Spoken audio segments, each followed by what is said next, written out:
Grace comes from owning the risks we take in the world by and large immune to our control.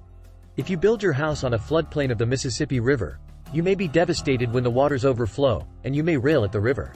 However, when you declare yourself an unwilling victim of a known risk, you have postured yourself as a poor loser in a game you chose to play. Out of a sense of self-righteousness, you will have given away your chance to be effective. Perhaps to gain other people's sympathy, you will have traded your own peace of mind. Tilda Rosamond Stone Xander and Benjamin. Xander. As a biblical reference, things happen in pairs. This story unfolds with two patients at 2 a.m. We got the call about a car accident on a bridge with a boat. Not quite Noah's Ark, but I wanted to find out. Our crew remained confused about what lay ahead. Was this mission going to be an MVA or a boat accident? As we went out to the helicopter and began to spool up the engine, it was quickly apparent that we were going nowhere. For whatever reason, the turbines were not cooperating this morning, and the RPMs were too low. There would be no green light for liftoff. We aborted the flight as our other aircraft needed to be pre-flighted and would add an unacceptable delay.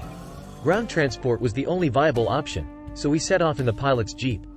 After a bumpy jaunt down the back roads, we intercepted an ambulance and hopped in the back with the crew, who seemed rather excited about this morning's catastrophe. As we approached the scene, it was apparent that this was a large construction site, and the road had been blocked off. The fire department worked on an overhead bridge with a dry riverbed below. Halogen lights were ablaze. The height was approximately 30 feet from the bridge to the ground. It was apparent that our patients had driven through the bridge barricades and lost control of their vehicle, along with the sport boat being towed and plummeted off the side of the unfinished bridge. The scene was horrific. The amount of carnal damage to the vehicles.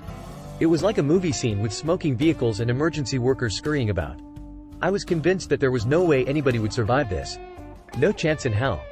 We stumbled over rough ground in the dark until entering the beam of the halogen and staging lights. The jaws of life were in action, literally eating a portion of the wreckage, and the fire department was preparing for the extraction of the patients. The boat? Well, that was history. Imagine what happens to a 3,500+ pound fiberglass boat when it falls 30 feet off a bridge attached to a Suburban. The ensuing fiberglass bomb resulted in shards strewn everywhere. A chunk of the bow with its navigation light still somehow glowing hung suspended from a nearby tree and seemed to be watching us with a knowing look. A cooler of empty beer cans dotted the landscape. By the time we crossed the dry riverbed, the patients were already in the final stages of extraction. One was critically injured, and the other one kept on yelling over and over again, "You motherfucker! You motherfucker! Get up, bitch!" Completely amazing, given the degree of injury that both of these patients had sustained. My nurse-paramedic partner that night was a rather aggressive type, and she said, "You get the mouthy one. I'm taking the other." She peeled off to the left to work on her patient, and I headed towards the mouthy, profane character who was busy flailing around on the ground. First responders were doing their best to stabilize him despite the flailing limbs. The patient had an apparent head injury.